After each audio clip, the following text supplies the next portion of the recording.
So, und zwar kommen wir jetzt zu einem Thema, was ich auch schon mal irgendwo angesprochen habe und wo ich auch schon mal so ein bisschen meine Ideen einfließen lassen habe, denn ich bin auch schon mal auf die Idee gekommen, dass man tatsächlich Sachen, die im Spiel schon drin sind, die optisch drin sind, auch nutzen kann.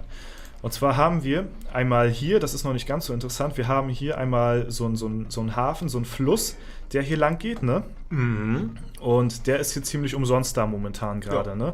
Der ist optisch schön, trennt das Ganze hier von dem Portal und so, ne? Und in der Unterwelt, hier im Dungeon, haben wir hier auch Den Fluss, ja. diesen See, diesen Fluss, wo halt hier diese Halsabschneidergrotte ist, wo hier aber ein Boot Genau, angelegt das ist. Boot, Da genau. ist ein Boot angelegt und das ist sogar animiert. Das ist das einzige Teil, was sich hier auf der ganzen Dungeon-Karte bewegt sich, ja. ist, was sich bewegt. So, und da kann sich der ein oder andere vielleicht noch dran erinnern, hatte ich damals schon mal gesagt, warum nicht was mit einem Boot hier machen, wenn das schon so offensichtlich hier drin ist, ja, weil dadurch kann man eine ganz neue Welt entdecken, weil mit einem Boot, klar, kann man andere Kontinente und sowas, ne? Und das würde halt hier gut in diese Materie reinpassen, dass man dieses Boot, wie es hier drin ist, auch wirklich nutzen kann. Jetzt bin ich auf einem Forum-Artikel gestoßen, der das Ganze tatsächlich, der ist schon ein bisschen älter, der das Ganze aber nochmal sehr detailliert beschrieben hat. Und da möchte ich jetzt mal eure Meinung zu hören, weil der nämlich auch ein Problem damit aufgreift, was ziemlich omnipräsent ist, und zwar das Ressourcenproblem. Ne? Dass halt ziemlich viele Ressourcen ziemlich krass, sag ich mal, maxed out sind. So, ich werde jetzt mal den Chat hier rübernehmen, ja. Ich muss mal gucken, dass ich das so einigermaßen einblende. So, zack. Und jetzt könnt ihr quasi im Video den grüßen, den ihr wollt. Ne? Das Video hat jetzt schon angefangen. Ich habe jetzt schon die Anmoderation quasi gemacht. Und hier haben wir jetzt einmal das Ganze als Schriftform, was mir halt auch sehr gut gefallen hat, diese Idee. Kann sein, dass du schon mal auf diesen Artikel hier gestoßen bist, aber ich fand es sehr interessant und werde euch das Ganze mal vorlesen. Ja, ich habe hier unten nochmal geguckt, wer hier alles das schon, also der Charlie hat das zum Beispiel gesehen, der Boots hat das zum Beispiel, also viele aus der Community, ne? Und das ist halt eine Sache, wo ich sage, ja, das könnte man tatsächlich so umsetzen, wenn es sogar von Alexander geliked wird, ist es immer schon mal. Und auch von Matze, Ja. das ist auch schon mal ein gutes Zeichen. Und genau, ja, das Video ist quasi jetzt schon da. Ihr könnt, wie gesagt, eure ganzen Meinungen hier mit im Video einfließen lassen. Und ich würde mal sagen, wir fangen mal direkt an, weil das Ganze ist ziemlich lang und alleine das Vorlesen dauert schon halt eine gewisse Zeit. So, und zwar geht es um das Projekt Hafen, wo sich jetzt halt das Ganze mit so ein bisschen verknüpft. Motivation: Die Pets erreichen langsam ihr neues Maximallevel. Für die Früchte wurden jetzt zwar die Tränke bei der Hexe eingeführt, ist schon ein bisschen her, aber ehrlicherweise hilft das ja nur bei 2 Fruchtsorten und viele sind auf Monate bis Jahre sowieso versorgt. Beim Schmied ist Metall die Ressource, die sich sinnlos anhäuft. Ich war einige Zeit inaktiv, bin auch jemand, der jedes Kleidungsstück erst einmal Epics zweimal aufwertet, um maximale Kristalle zu erzielen. Ist so eine Sache, ob sich das lohnt, ist umstritten. Und trotzdem liegen deutlich 7-stellige Metalle rum. In der Unterwelt sind es die Seelen. Ja, man kann für die Ehrenhalle immer wieder auf den Wächter klicken, aber optimal ist das auch nicht. Kostet ja auch Gold, ne? Also halt auch nicht interessant. Bei der Festung kann man durch den Ausbau der Mine und des Rucksacks noch ein paar Ressourcen verbrauchen. Ne? Das ist halt wieder dieses langgestreckte so, Edelsteinmine auf 100 zu ziehen, ne? Diesen Content in die Länge strecken, ne? Aber dadurch kannst du halt ein paar Ressourcen nützlich machen. Verbrauchen, aber auch da ist irgendwann ein Ende und ich bin noch am Ausbauen, habe aber trotzdem regelmäßig das Lager voll durch Glücksrad, Überfälle, Events, die jetzt noch dazu kamen, wo wir noch mehr Ressourcen bekommen. Und sicherlich ist das jetzt alles nicht schlimm, ne? Hier liegt alles rum, schadet keinen, aber ich habe mal darüber nachgedacht, was man mit dem Zeug anstellen könnte. So, das ist halt, ne, wie gesagt, es liegt halt bei sehr vielen im späteren Spielverlauf rum. Bei vielen von euch wahrscheinlich noch nicht, aber später ist es so, dass man halt Ressourcen im Überfluss bekommt. So. Und da bin ich auf die Idee gekommen, dass man das Zeug verschiffen könnte, um Handel zu treiben. Ja, ich habe gesehen, dass Ressourcenhandel in dem abgelehnten Vorschlägen steht, wurde schon mal diskutiert. Ja. Aber erstens wurde dies mit Früchten, Tränke schon in-game aufgeweicht und zweitens geht der Vorschlag schon deutlich über einen stupiden Handel hinaus. So, das Ganze ist, er bezieht jetzt hier diesen Hafen auf hauptsächlich einen Austausch von Ressourcen. So, ne? Also so eine Hafenstätte, wo man halt so einen Ressourcenhandel betreiben kann. Man kann mit diesem Feature dieses Schiff natürlich noch deutlich mehr machen. Man kann zu anderen Gefilden fahren, wo man zum Beispiel auf andere Dungeon-Gegner trifft, wo man dann nochmal eine andere Dungeon-Karte hinzufügen kann. Das ist jetzt so meine Sichtweise, was man da noch einfließen kann, aber er bezieht sich jetzt erstmal hier nur auf diesen Handel. Also mit diesem Schiff generell ist erstmal sehr viel Content möglich, sag ich mal, was man noch ins Spiel hinzubringen könnte. Als Handelsgegenstände könnte ich mir vorstellen, Sanduhren, eine der besten Ideen aller Zeiten, Runenverzauberung als Gegenstände zum Verzaubern eines Items, dass es bestimmte Runeneigenschaften bekommt, Tränke. Zum Handeln braucht es einen Hafen, dort werden Schiffe hergestellt, die auf Expeditionen geschickt werden, dazu braucht es diverse Ressourcen, Gebäude, Einheiten.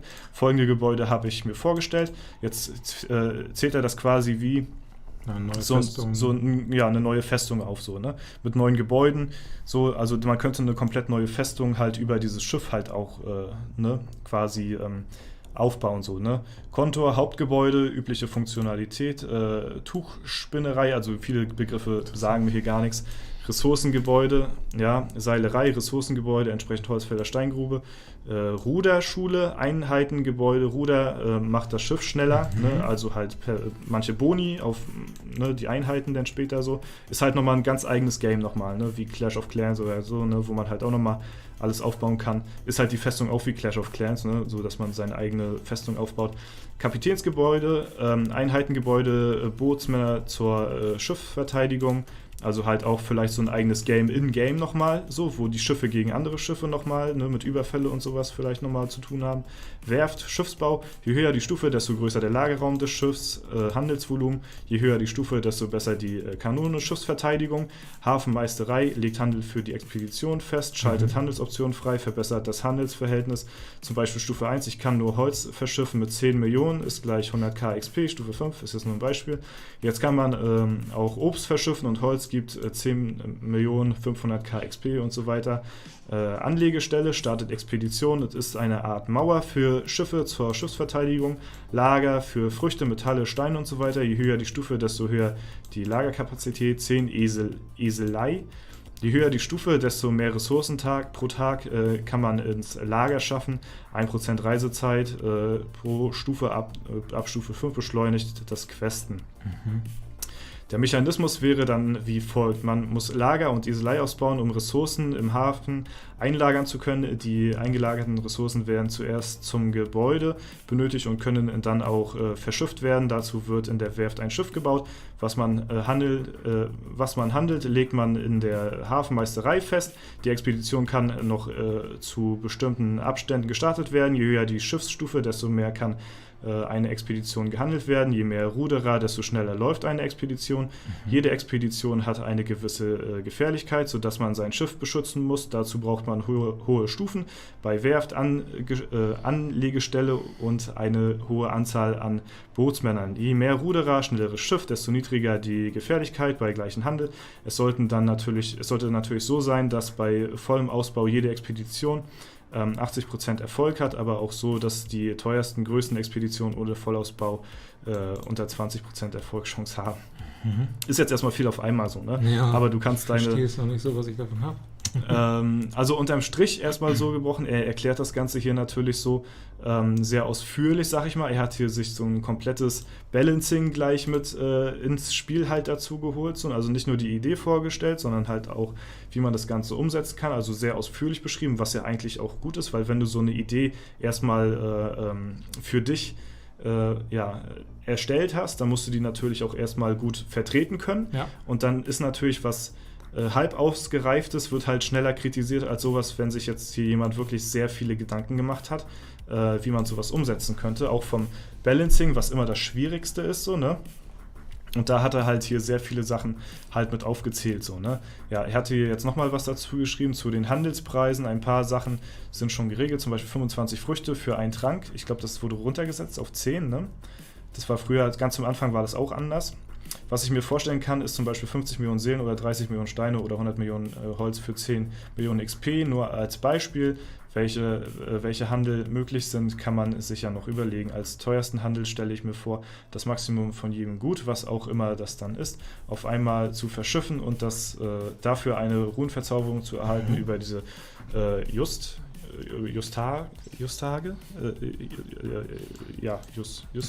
Justage. Ich glaube, das ist so eine Anpassung oder so.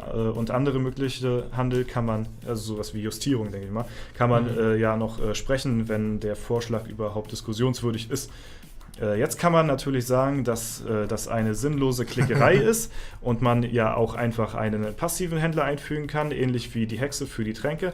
Aber ich für meinen Teil mochte es immer die Festung auszubauen. Außerdem bleibt ja eine gewisse Spannung erhalten, ob die Expedition klappt, und man bekommt es nicht einfach geschenkt, sondern muss sich den Händler erst erarbeiten. Der Content ist ja dann auch irgendwann durchgespielt, aber am Ende hat man sich eine Art passiven Händler gebaut, den man x-mal pro Woche nutzen kann, um alle irgendwann überflüssigen Gegenstände in XP, Gold, Tränke umwandeln zu können. Für Player kann man sich auch was überlegen. 5 Pilze ist gleich 10% Erfolgschance, Gebäude, Ausbau sowieso, also dass der Player nochmal ein bisschen die Cash-Cow melken kann, so, ne? Ja, das so als Gimmick nochmal angefügt. Genau. Und ja, das hat halt viele positive Bewertungen für Forumverhältnisse. Ne, Alexander, der GameStuff, der sonst sehr kritisch mit solchen Vorträgen umgeht, hat hier halt auch das geliked. So, ne, das lese ich jetzt aber nicht weiter durch hier. Und ja, im Prinzip unterm Strich ist es halt so, also erstmal könnt ihr als Community jetzt mal so in den Chat schreiben, was ihr dazu sagt, was ihr davon haltet. So von dieser Idee, wo ihr noch irgendwie Kritikpunkte seht. Und ja, das ist halt ein sehr umfangreicher Vorschlag gewesen und unterm Strich ist es halt das neue Feature. Du würdest halt dieses Schiff, was sich hier unten bewegt, so, ne, oder halt hier durch diesen Fluss halt geht, könntest du halt nützlich mit diesem Vorschlag verbinden, so. Und ja, da ist halt so die Frage, du bringst ein neues Feature ins Spiel, was ähnlich zur Festung ist. Und dafür könntest du würdest 2 Fliegen mit einer Klappe quasi schlagen. Du hast neuen Content. Du würdest optische Sachen, die im Spiel schon vertreten sind, dadurch nützlich machen. Und du räumst dadurch ein Problem aus dem Weg. Und zwar früher oder später kommt da jeder an diesen Zeitpunkt. Wenn halt die Ressourcen nachher zu viel werden und man die gar nicht mehr abarbeiten kann. Bei mir sieht das nochmal ein bisschen anders aus, so, ne? Und das Ding ist halt, durch die neuen Events und sowas bekommen wir noch mehr Ressourcen und irgendwann hat jeder auch die Edelsteinmine auf Stufe 100 ausgebaut, sodass es nachher früher oder später zwangsweise zu solchen Überflüssen an Ressourcen kommen wird. Das heißt, was passiert mit diesen Ressourcen? Diese Frage kam schon mal auf, und zwar als diese Früchte hier, so langsam die ersten Leute Stufe oder die Pets durchgespielt haben, alles auf 4000, ne, kam die Frage schon mal aus, was passiert jetzt mit den Früchten? So, und die wurden jetzt halt mit dieser Saftpresse, die sich gewünscht wurde, weiter, es wurde weiter nützlich, also die sind weiter von Bedeutung, so, die verfliegen nicht ins Nichts, so, die sammelst du nicht umsonst, ne? Und diese Ressourcen sollst du halt eben auch nicht umsonst sammeln. Und das würde halt eben diese Problematik durch diesen Ressourcenhandel so ein bisschen, ja, sag ich mal, ein bisschen einschränken, oder es wäre halt ein Lösungsvorschlag dafür, so, ne? So, jetzt könnt ihr mal, wie gesagt, schreiben, was ihr davon haltet und was würdest du jetzt, wie würdest du jetzt das Ganze sehen? Und hättest du vielleicht einen anderen Vorschlag, wie man dieses Ressourcenproblem hätte lösen können? Willst du das überhaupt lösen? Möchtest du das so lassen? Das kann man einfacher lösen. Also, ich sehe es tatsächlich ein bisschen kritisch. Darf ich die Maus übernehmen? Ja, klar. Also, ich finde es cool, dass man das aus dem Schiff macht. Die Idee finde ich echt klasse. Ich würde da halt in eine ganz andere Richtung gehen tatsächlich, aber ich sehe kein Ressourcenproblem, weil die Früchte kannst du zu Gold machen. Tränke, ja, wow, man kann sagen, das bringt für 2 Sorten Früchte, also Früchte bringen dir was für deine Tränke. Ja, die anderen verkaufst du, hast du Gold. Wo ich komplett gegen bin, ist, dass es XP gibt. Das sollte nicht passieren. Und ansonsten sehe ich hier auch kein Ressourcenproblem, weil man hat hier die Möglichkeit, immer Edelsteine zu suchen. Also es ist halt zu teuer zu skippen. Das ist das Problem. Also das du häufst aber mehr Ressourcen an, als du durch Edelsteine ausgeben kannst, ne? Nicht, wenn ich skippe. Wenn du skippst, ja. Richtig. Aber das ist ja, das macht ja keiner. Weil es zu teuer ist. Ja. Und deshalb ist ja hier meine Lösung, macht das Skippen einfach günstiger. Also damals hätte man sagen können, im Kontext dazu, wie teuer das ist, den Greifen zu verlängern, kann ich auch skippen, weil ein Edelstein ist mehr wert, also ist es effizienter, Edelsteine zu skippen, kriege ich mehr Gold raus, als wenn ich einen Drachengreif kaufe. Hat sich ja erledigt, weil die Steine von der Maximalkostenzahl gekappt wurden auf 10 Millionen. Ja. Deshalb lohnt sich Skippen auch nicht mehr. Also das ist eine einfachere Lösung und ist halt, da kann man sagen, oh, es ist Pay to Win, aber wäre es dadurch nicht noch mehr Pay-to-Win? Also wenn jetzt die Pilzanzahl dadurch minimiert wird, dann würden das ja Leute noch mehr ausnutzen.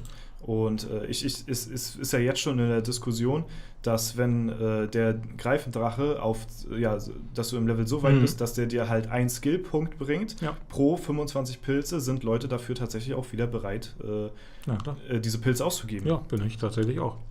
Na, aber du willst ja sonst nur dann Ressourcen umtauschen in wahrscheinlich Früchte oder auch Seelen, wahrscheinlich in Früchte, weil du die zu Gold machen kannst. Also egal wie du es drehst oder wendest, du willst es einfach in Gold umwandeln. Ja. Dann kann es auch direkt die Möglichkeit geben, Ressourcen in Gold umwandeln. Also das ist von mir aus auch das. Das ist dann vielleicht Free-to-Play-freundlicher.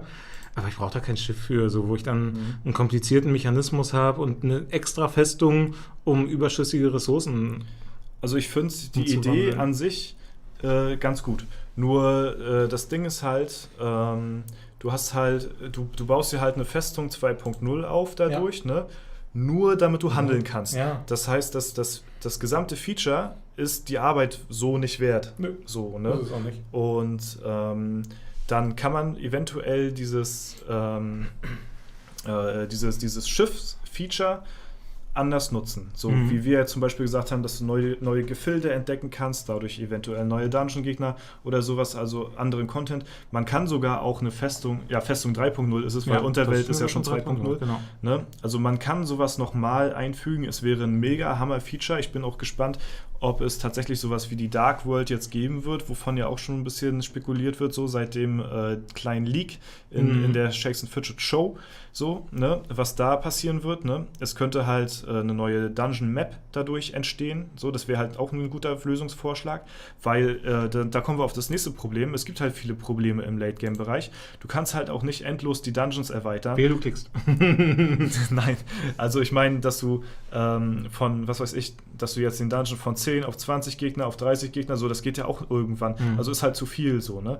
Und es kommen ja auch wieder neue Dungeons so und zum Beispiel diese nordischen, Osteros ist das hier, der hat zum Beispiel schon gar keine, der ist nicht mehr animiert hier, der ist nicht mehr auf der Karte so, ne? Ja, also das wäre tatsächlich meine Idee. Nee, die nordischen Götter hier. Osteros ist ja noch das Ding hier hinten so, das ist ja diese Eiswand hier von Game of Thrones, ne, was ja Osteros denn widerspiegelt, aber die nordischen Götter haben hier einfach mal gar nichts. Das ist ein Dungeon, der ist dahin geklatscht, der ist nicht optisch wiedergespiegelt worden hier auf der Map, der ist quasi schon zu viel auf dieser Karte und wenn jetzt nochmal ein neuer Dungeon kommen sollte, jetzt kamen ja zwangsweise Dungeons, die halt auf Dungeons raufgepackt worden sind, also neue Etagen, ja, dann findet der halt auf dieser Karte keinen Platz mehr und das ist ein neues Problem, was wieder auftauchen wird, deswegen müssen die sich zwangsweise auch eine neue Welt irgendwie oder eine neue Dungeon-Karte überlegen und das wäre halt entweder jetzt, bin ich gespannt, was mit der Dark World passiert, aber es wäre halt auch eine gute Lösung. Ne? Manche haben halt, es gibt halt diese Schattenwelt, dann gibt es die Lichtwelt, ob es auch noch so eine Himmelswelt gibt oder was weiß ich, gibt es ja auch sehr viele Vorschläge, die ich schon gehört habe, aber mit diesem Schiff auf eine andere Dungeon-Karte nochmal zu kommen, die vielleicht auch nochmal eine Licht- und eine Schattenwelt hat, ne? Das würde das Problem quasi lösen und wäre vielleicht ein besserer Vorschlag, als so ein gesamtes Feature zu nutzen, wo du halt wirklich nur eine Festung 3.0 hast, um Ressourcen zu tauschen. Also ich hab mir das ja auch durchdacht. Ich will es vielleicht mal so ein bisschen verbinden mit dem, was ich vorhin schon gesagt habe, mit temporären Bonis. Ich würde halt ein Schiff cool finden. Also ich versuche es gerade nur kopfmäßig zu verbinden mit meinen eigenen Ideen. Seht es mir nach, da bin ich vielleicht auch eigennützig gerade, aber warum macht man das nicht so? Ein Schiff transportiert für mich Leute. So sind die alle nur in einer Taverne. Setzt doch auf das Schiff die ganzen Questgeber rein und sagt, hier, das ist euer Transportschiff und die Questgeber bedanken sich bei euch nicht nur mit der Belohnung, sondern ihr sammelt vielleicht irgendwelche Punkte und könnt dann im Schiff temporär irgendwas mitmachen. vielleicht auch ein Bonus, der dann nicht in der Arena oder so zählt, würde ich schade finden, muss ich ganz ehrlich sagen, weil wie gesagt, ich würde es gut finden, wenn mich auch vermeintlich Schwächere mal besiegen können, das finde ich ist ein Anreiz, aber dann dadurch die temporären Boni holen, weil das Schiff, das transportiert mich ja irgendwo hin und vielleicht kann ich da halt dann auch wieder ein bisschen was ausbauen und diese temporären Boni oder sowas erhöhen. Wäre für mich ein bisschen interessanter auch für die Dungeons, weil dann kann ich da Bonis sammeln, um irgendwelche Stat-Vorteile zu kriegen, oder Schadensvorteile, irgendwie sowas, wo ich dann auch im Dungeon höhere Chancen habe, den zu legen. Ja. Also einfach mehr Dungeons machen, würde auf das Gleiche hinauslaufen. Hat zwar dann komplett überhaupt nichts mehr mit den ganzen Ressourcen zu tun, aber da sehe ich eigentlich kein Problem, muss ich ganz ehrlich sagen. Da muss man andere Lösungen finden. Okay. Da wäre ein Ressourcenwandler in Gold wäre einfacher. War ja genauso auch, wo man nur schwarze Edelsteine eingesetzt hatte. Da hatte man das Problem, dass man viel zu viel Glück hatte. Da habe ich auch schon mal geschrieben an Holle, es waren doch, glaube ich, andere, da will ich gar nicht auf meine Kappe nehmen, aber macht doch eine Art Glückskonverter. Ne, dass man Glück irgendwie umwandeln kann in andere Stats. Haben sie ja clever gelöst. Haben sie ja auch gemacht, indem sie einfach die Legendary-Steine eingefügt haben. Ja. Da hat man das Glück nicht mehr und die Nebenattribute nicht mehr und dafür Hauptattributen Ausdauer. Geschickt gelöst, muss ich ganz ehrlich sagen, war das. Trotzdem bin ich der Meinung, wir brauchen jetzt nicht so ein kompliziertes Feature, um die Ressourcen in irgendwas Sinnvolles umzuwandeln. Dann sollten sich lieber überlegen, einfach einen Ressourcenkonverter zu machen, weil Früchte kann man jetzt schon für Gold eintauschen, die überflüssigen. Ja, dann Steine ja auch, also Steine und Holz ja auch, weil du kannst ja theoretisch skippen und dafür mehr Edelsteine holen. Kann man halt auch diskutieren für Pay-to-Win. Macht es Free-to-Play freundlicher, das würde ich auch für sinnvoll dann tatsächlich erachten. War auch nur von mir so eine Idee einfach rausgeschossen, mein Gedankengang. Aber das wäre einfacher, als das ein Extra-Feature zu machen. Ich würde es halt feiern, wenn man wirklich temporäre Sachen auch kriegen kann, wo man sich verstärken kann. Klar bin ich dann vielleicht im Monat auch 2-3 Tage für alle anderen sowieso unbesiegbar, aber viel reizvoller ist es, dass ich an 25 Tagen des Monats auch mal von allen besiegt werden kann. Und im Dungeon dann auch stärker bin.